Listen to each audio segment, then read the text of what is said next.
You know, I honestly thought we would get through the end of the year without another episode on AI. Lord knows I've covered it plenty here. We talk about it all the time in the community. There were 3 separate panels at PMC. So why bring this up? Well, just this week, the 3 major North American PROs, ASCAP, BMI, and SOCAN out of Canada, have come out and said that they will now accept registration of partially AI-generated works. And this is a real about face for them, because before this week, if you had anything AI in your track, song, cue, whatever, they wouldn't accept it, which means no back-end royalties. But now that has shifted. So today, I want to kind of go deep philosophically. I want to talk about what that could mean for us. How could we use AI responsibly? What does it mean for the future of composing and originality? And what would happen if you sing a vocal line and convert it into a saxophone line? But does any of this matter if the library won't take it? Well, that's what we're talking about today on this week's episode of the 52 Cues podcast.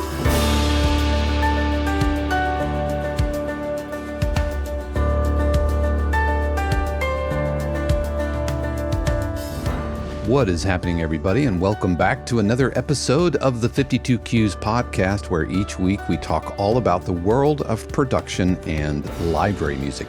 My name is Dave Kropf, and I am a composer and professor of production music, and it is so good to be with you here today, whether you are watching on YouTube or listening to the audio on the go. Just know that I appreciate you. And as always, a huge word of thanks to the family, friends, and neighbor subscribers of 52 Cues who are composers just like you, looking to write better music and find success in the sync music industry. And 52 Cues is there to help with workshops, Zoom feedback sessions, live streams, pitching to real music libraries, an amazing community, and a ton more. If you want to learn more, you can head over to 52cues.com or stick around, because I'm going to be talking about that a little bit later in today's episode.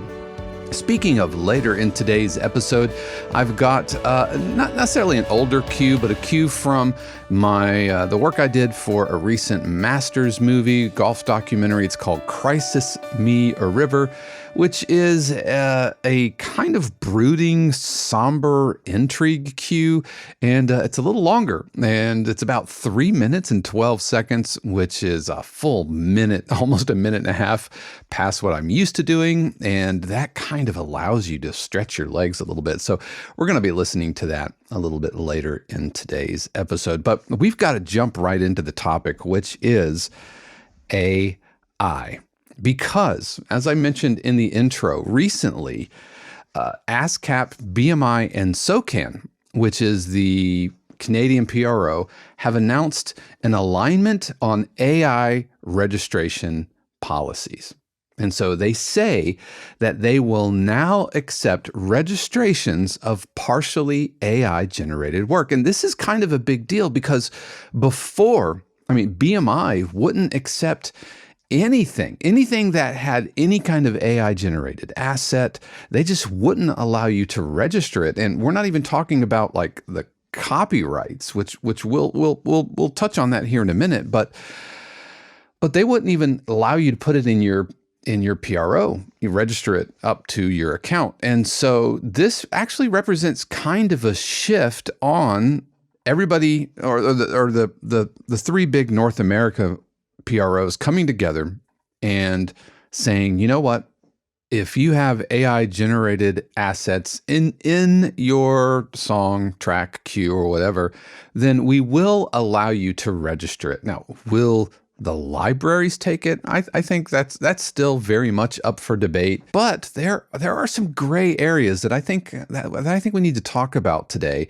And I even have an example of where this could be going and what it would mean for us. But let's look a little bit at the press release that BMI put out that talks about this. They said that ASCAP, BMI, and SOCAN today announced that they have each adopted policies to accept registrations of musical compositions partially generated using artificial intelligence tools. These works can now be registered directly with the individual societies. Now, all three PRO registration policies define a partially AI-generated musical work as one that combines elements of AI-generated musical content with elements of human authorship. These works will now be included as part of the full repertories licensed by each society. Music compositions that are entirely created using AI tools are not eligible for registration with any of the individual assigned societies. They go on to say that policy alignment among the three major North American PROs reflects the fact that songwriters and composers increasingly incorporate a variety of AI tools into their creative process and workflow. And while an increasing number of AI tools are training their models in an ethically responsible manner that respects the rights of human creators, the three PROs emphasized their firm position that AI technology companies ingesting and training models on copyrighted musical works without permission from, compensation for, or credit to creators is not fair use, but theft. And so this isn't as kind of groundbreaking as it is clarifying, because there are tools out there that already exist that have already kind of been murky to begin with. You know, if you're using any of Logic's session players, for example, or their mastering assistant, is that AI or is it just really sophisticated arpeggiators? And if that's the case, then what about these other tools and patches and plugins that have similar type of components to how they generate sound? And so the real ultimate question is, you know, how much AI is too much before your cue stops being yours? Where is that line? And what does this mean for the future of how we compose? Because I can see a future where I can sing a melody into an AI tool and have the AI tool spit something out that is very usable. In fact, I want to show you. I want to show you something that I've been kind of playing around with in Suno Studio. And Suno Studio is Suno's kind of DAWification of their AI platform. But beyond all of that, I want to show you something that I've been working on. All right, so this morning, before we started here recording, I literally sang a melody off the top of my head. Ba ba boo ba doo bum ba doo bum bum bum boo ba doo bum ba dum bum boo ba doo bum ba doo ba doo ba dum bum bum ba boom bum. So what would happen if I said, can you convert this into like a saxophone melody? And it gave me this.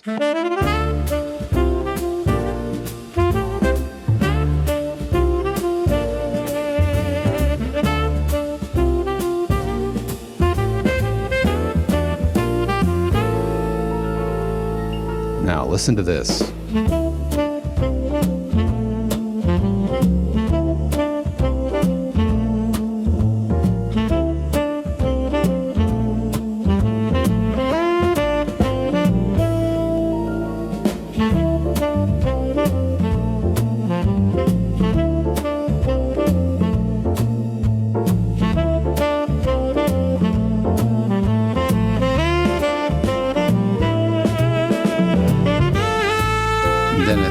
Then it kind of zings off from there. But using Suno Studio, I can actually now isolate the individual saxophone stem.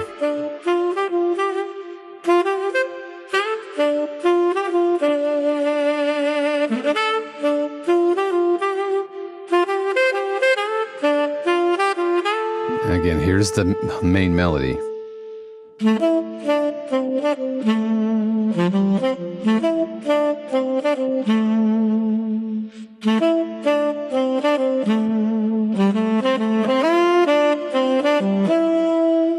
And what would happen if I then took that saxophone melody and used it in my cue?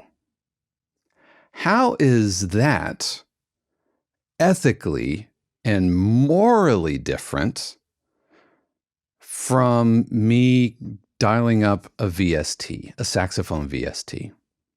Either way, I can't play saxophone, and I'm trying to create virtually and using artificial tools, I'm trying to create a performance that sounds realistic.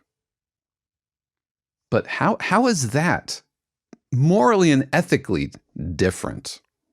Now, this is, of course, assuming that the AI tools that we are using are morally and ethically trained. And arguably, Suno has not done that. Or at least they have not proven that in court. Would I use this using Suno in my own cue? Probably not. Even though I know legally, I think I'm covered from my side of things, because, you know, if I have a paid Suno account and it generates it and you can copyright and all of that. But, you know, Suno is facing a real uphill legal climb. But let's just put a pin in that for now, because I think that's an entirely different conversation that needs to happen. But from a philosophical standpoint, and I'm talking to Dave the composer, but also like Dave the publisher, what's the real difference? Is there a difference? And is this something that we even want? Because this can be really, really powerful. This also gave me another version of this.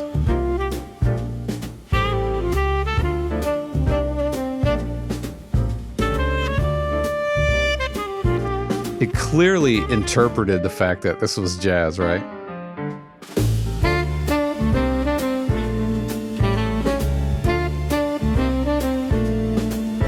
Now let's make a plucky little pizzicato string quartet out of it.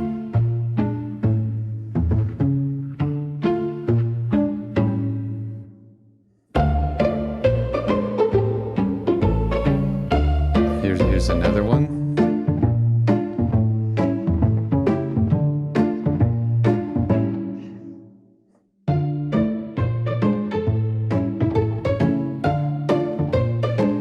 And then if I do a stem split of that,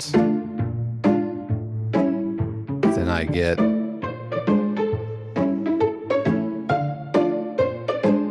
can I take that and use that? I made some other little covers of, so like I said, hey, can you make a trap style thing? And it sounds really, really dumb. Here's a reflective or a retro sound. But check this out. I said, take the melody and convert it into a Tower of Power, Chicago Motown horns kind of thing. And it gave me this.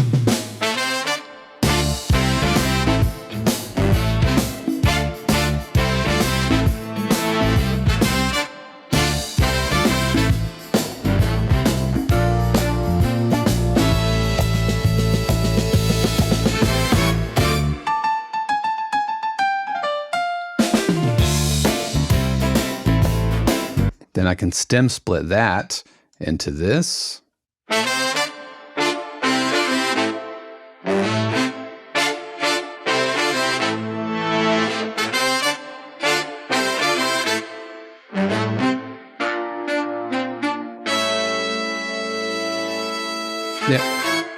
Now this kind of thing gets me super excited, if I'm being honest, because the AI companies will figure out like the transient smearing and everything that's kind of going on already here, and that is going to get better. But it excites me because it gives me hope about the future with AI, right? It gives me a way that I can kind of see forward a path that doesn't remove composers from the equation. And all the libraries that I talk to at PMC or that I have relationships with, they're very much interested in human-made music. Their clients want human-made music. They want human-made music. The composers want human-made music. And yes, there are folks out there that are just spamming Spotify or whatever, Apple Music, YouTube Music. Even had an interview with a publisher and A&R representative yesterday that's going to be coming out next month. But talked to him and he says, yeah, I get submissions which are clearly fully AI. So there are some people who aren't necessarily interested in leveraging AI as tools as a composer or as a creative outlet. I mean, heck, even the CEO of Suno has come out and said that something insane like people don't want to make music anymore. Like the process of making music is, you know what? Let me find that quote. It's not really enjoyable to make music now. Why do you say that? It takes a lot of time. It takes a lot of practice. You need to get really good at an instrument or really good at a piece of production software. I think the majority of people don't enjoy the majority of the time they spend making music. Do you not think that's like running? It is hard to run. It is painful to run. You don't particularly enjoy it, but you love running. And you get good at it, and you get better at it, and you speak to the runners, and they love running. Most people drop out of that pursuit because it was hard. I think that the people that you know that run, this is a highly biased selection of the population that fell in love with it. I mean, on one hand, he does have a point. The running aspect and people don't necessarily enjoy running, but they enjoy the benefit of running. But there's also the runner's high, that you get. I assume I've never experienced it, if I'm being honest. But there is a hint of truth to this, and yet this would be like Nike making a machine that runs for you, not making tennis shoes. And that's the disconnect. All right. So Suno, I don't agree with the CEO on that at all. And I also, Suno's mired in legal issues. And so that's not what we're really talking about here today. I want to talk about what the recent PRO announcement means for us as production music composers. Is it time to shift our thinking on that? Because if I were to read the tea leaves or the coffee grounds as it were, I don't think composers should be worried about AI taking their jobs. You know who I think should be worried? I'm taking a Dave Kropf pause. That's for you, Eric. The sample companies, the Spitfires, the 8DOs, sound paints. I think AI is coming for them, which is a little sad, especially when you think about how Spitfire sources their music and they pay royalties to the artists who play in their sample libraries. I think that's brilliant. But are we going to look back 25 years from now, 50 years? Are we going to look back and look at our hard drives full of teeny tiny recordings of individual notes that complex software strings together so that I can play on a keyboard and create something that sounds viable? Are we going to look at that process the way that we think about like mellotrons now? And if you're not familiar with a mellotron, this is a keyboard instrument that when you played a key, it actually triggered a recording, meaning like a tape, reel-to-reel recording inside the machine. If you played middle C, then you heard a recording of either a cello or a voice or a flute or strings playing a little teeny tiny recording that would eventually run out. And when you lifted the key, the tape mechanism rewinded it inside the instrument. And what was crazy is because there were so many mechanical moving parts, the mellotron would warm up, and over time, the tape would stretch and the pitch would drift. I remember doing a recording session at Ardent Studios in Memphis, and our keyboard player only had like about 15 or 20 minutes per session that she could use the mellotron because it would warm up and go out of tune. So are we going to look back at BBC SO? Are we going to look back at Symphobia, Vienna Ensemble, the way that we look at mellotrons now, or early MPCs and sampling, where it's almost quaint. It's cute that they use little teeny tiny recordings, and instead of being on a tape, it's on a hard drive. It's a 1 and a 0 on an SSD hard drive. When we can use AI to generate amazing sounds that sound pretty darn good.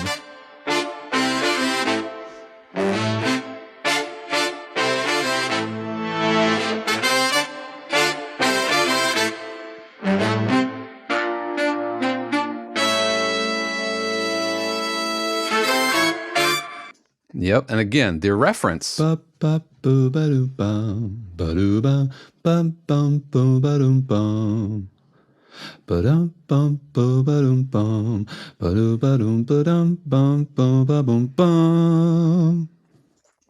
is originality in that. There is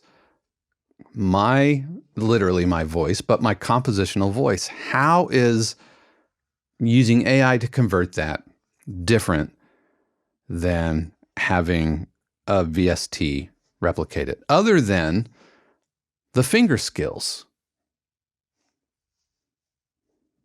But is that musicianship, keyboarding skills? Is that where the creativity translates from your mind's ear into output? Or is this technology that is equipping you to finally do the thing that you've heard in your mind's ear?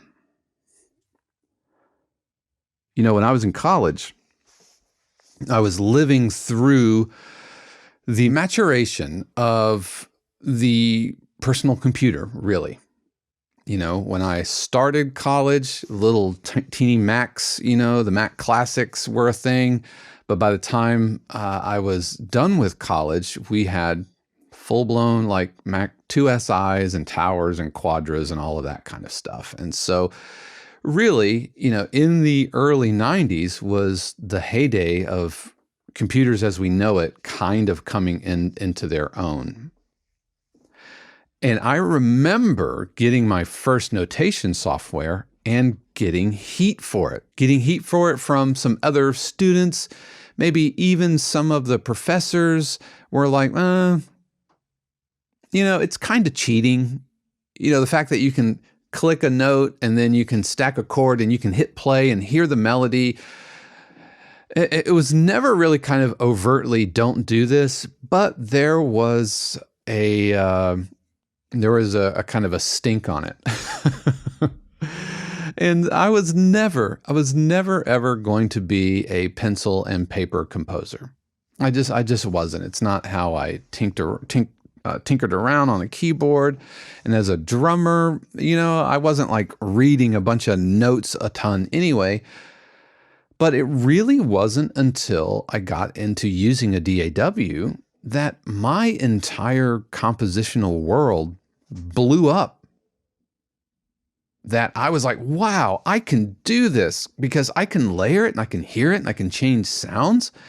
So using a DAW allowed me to get things from out of my mind's ear into a way and into a place that can create the music for me? Is this just the natural evolution of that? Or is there a line where we shouldn't cross? And recently, I put a poll out on YouTube to ask what you thought. I asked, would you consider using AI-generated assets in a queue, assuming that publishers and PROs were okay with it and the AI was trained ethically and legally? And this isn't a mass, this is 51 votes here, but overwhelmingly, 61% said no, with only 39% saying yes. One comment said, so far I've been using AI to come up with cue titles and descriptions as well as cover artwork.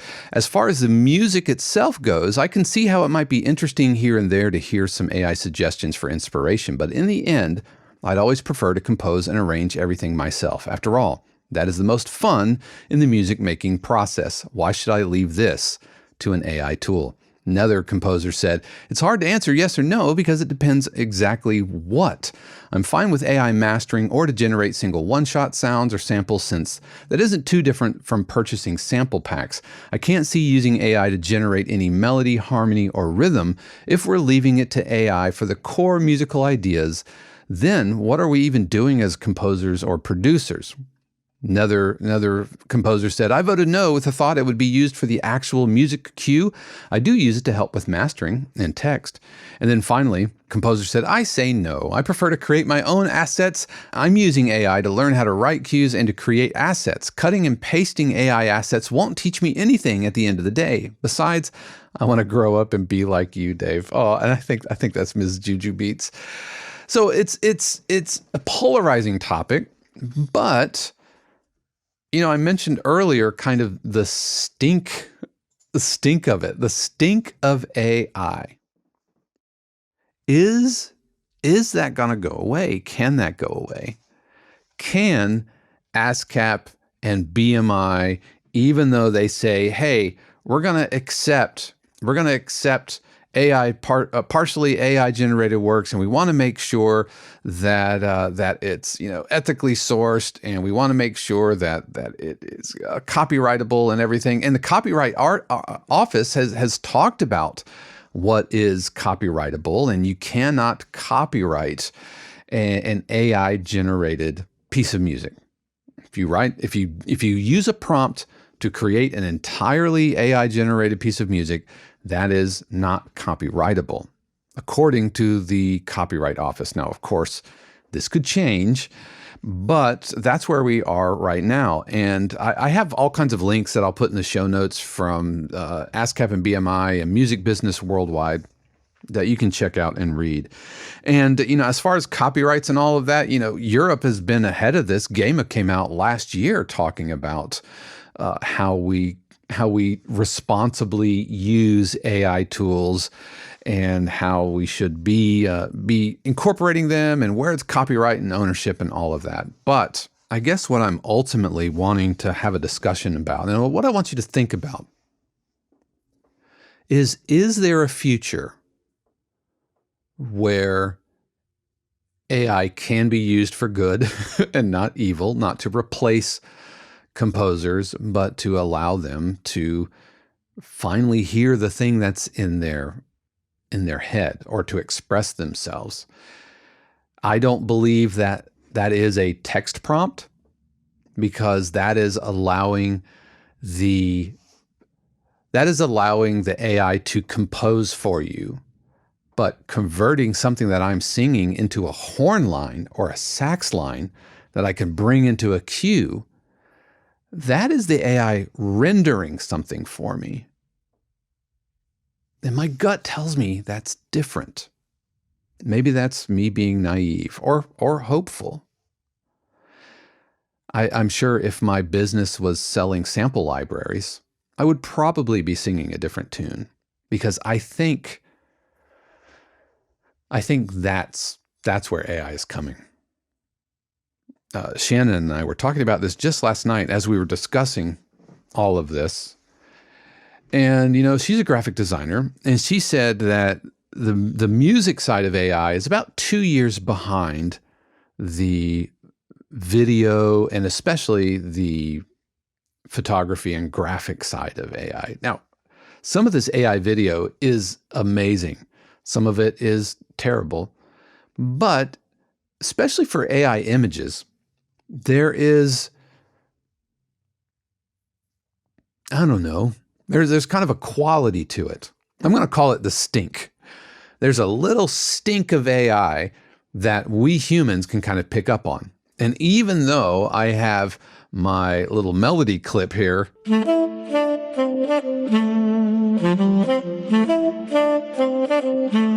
right, I don't know if it's in the rendering, I don't know if it's in the transient smearing, I don't know, but there's a little stink of AI in that. Video has it, but that's arguably going to get better. But if the stink was removed, and if the training was done responsibly and fiscally responsibly and ethically and morally, then should we be using that? The PROs say, go for it. The Copyright Office says, go for it. Will the libraries say go for it? Will the composers say go for it? Will you say go for it? We live in interesting times, and at the end of the day, I can see a future where we have tools that will dramatically shift how we make music. I just talked to a publisher earlier this week who has cues in his catalog that feature vocals which were altered using AI vocal changers. So somebody sang into a service like Audemy or something like that, and used Audemy to change the vocal performance. Now, before you say, well, that's AI, well, let's look at like Audemy, for example. They pay royalties to their performers. So if you are a vocalist and you want to license your voice, the likeness of your voice, you can do that. You can go to Audemy and sign up as one of their vocalists. And then every time somebody uses your vocals, your training, you get a little slice. I think that's great, and is kind of like the way that sample loop companies work. Like that's how Splice pays its producers and its artists. You make samples, you put them up on Splice, somebody says, I want that. They use a credit, you get however much you get. And that's what Audemy is doing. That's what I mean by like responsibly and ethically sourced training data. And is kind of like the Spitfire way of paying the sample the performers who are on the samples. Because let's think about why Spitfire pays those players.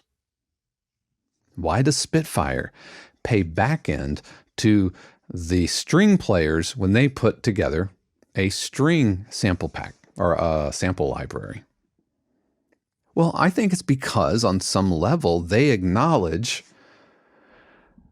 that the sample library is replacing them, right? Isn't that what's happening? Because otherwise, if I wanted a string player, I'd have to hire a string player.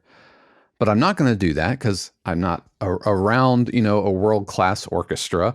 And I sure as heck couldn't afford it. I don't have the space or the equipment to do any of that. But what I can do is pay $600 and get a sample library, and I can buy that and rest in the knowledge that Spitfire is paying royalties to their players.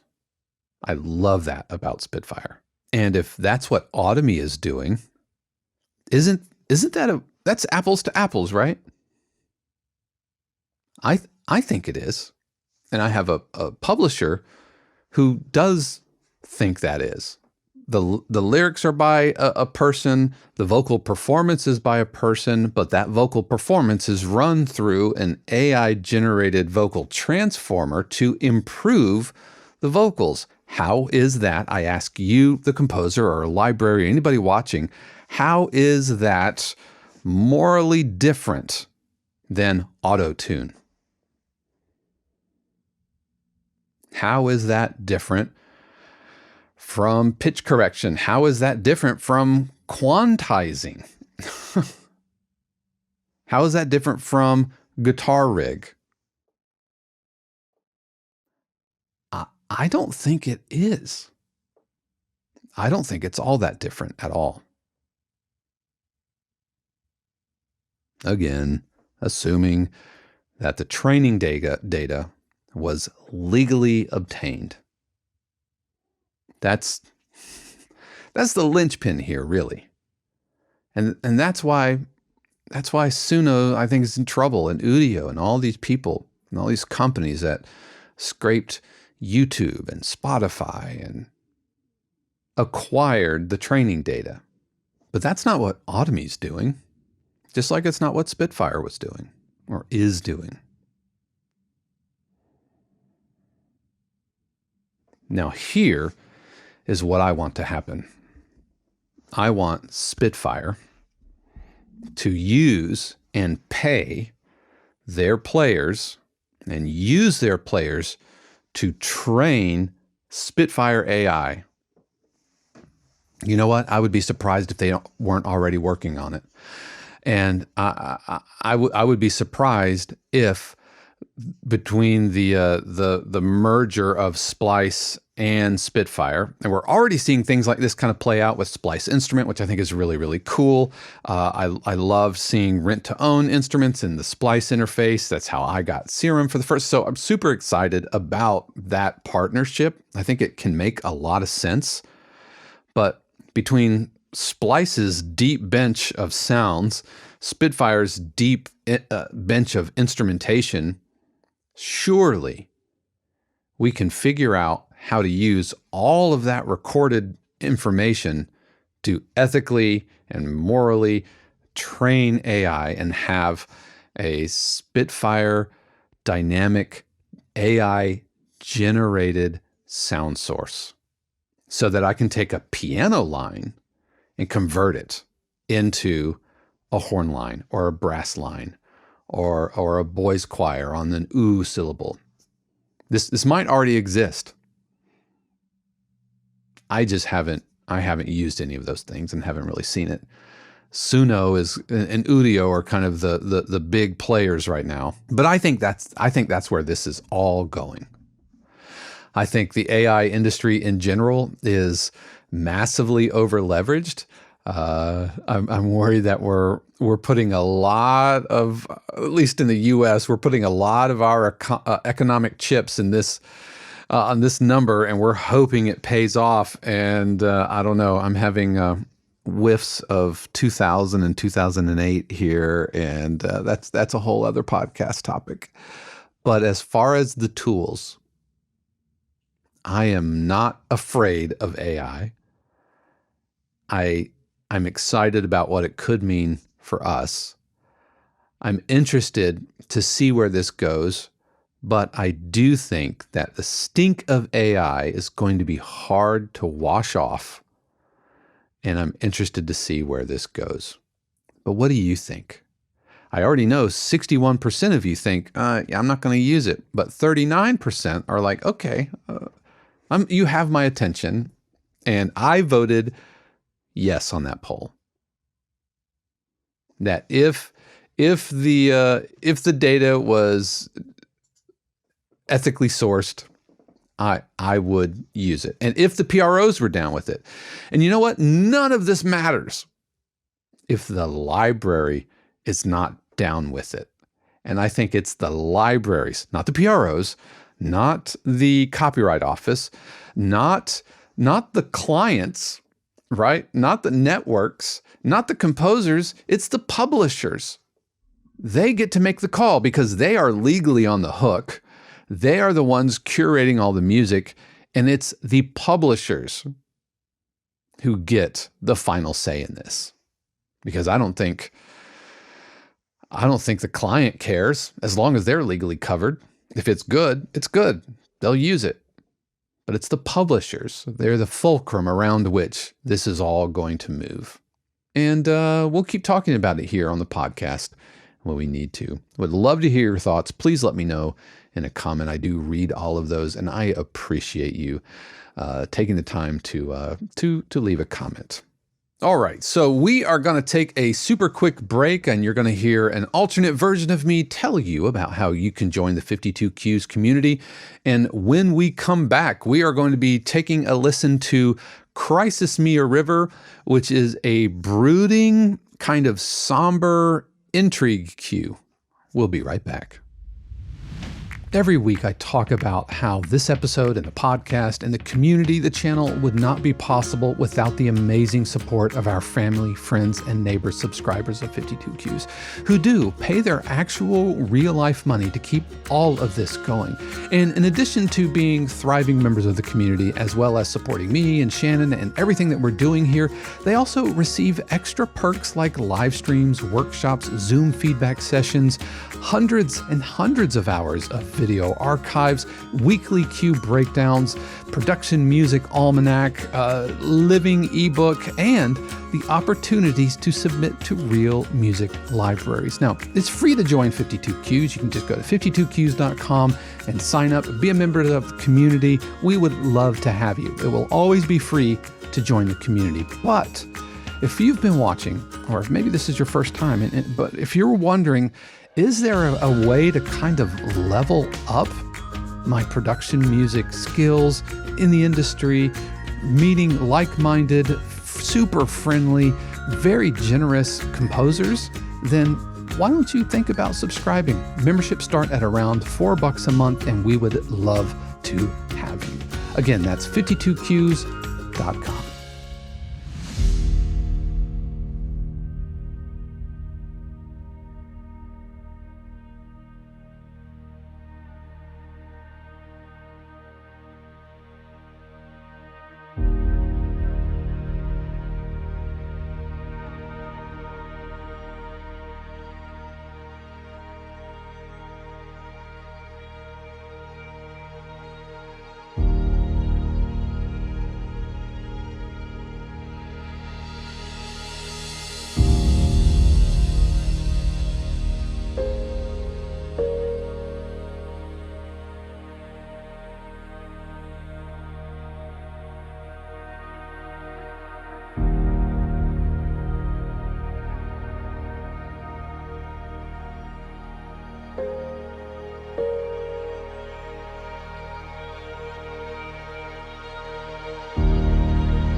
So that was Crisis Me a River, which features not only just standard kind of piano sounds and pulses and booms and impacts and those types of things, but also the woven violin from Somerville Sounds, which was made by a good friend of the podcast and the 52 Qs community, John Mayer, as well as a pad that I made from a one-shot from Splice, a vocal sample that I brought into Omnisphere and created my own kind of ethereal vocal pad. And so for you family and friends subscribers, be on the lookout for a complete cue breakdown of Crisis Me a River, where I'm going to talk about the sounds.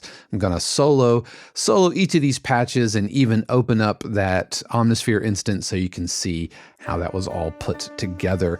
But that is going to do it for me this week. I know this week was probably a little bit more heady and philosophical, and with your fair share of Dave Kropf pauses, and it's just, yeah, that's just my style. It's the lecturer in me. You know, when I'm talking and I pause, I actually am doing two things.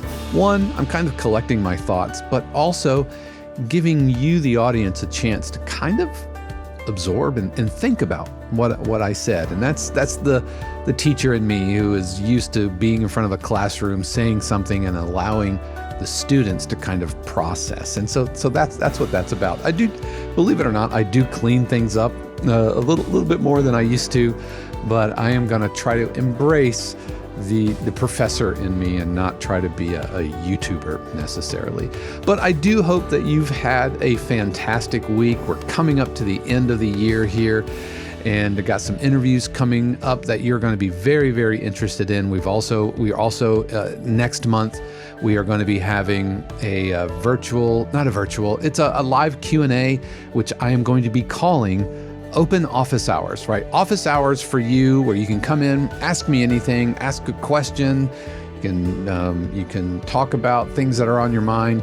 And so we're going to have open office hours live here on YouTube. So be on the lookout for that. But yeah, I hope you've had a good week, and I know that you're going to have a great week next week. How do I know that, friends? Because I believe and I trust that the universe has amazing plans just for you.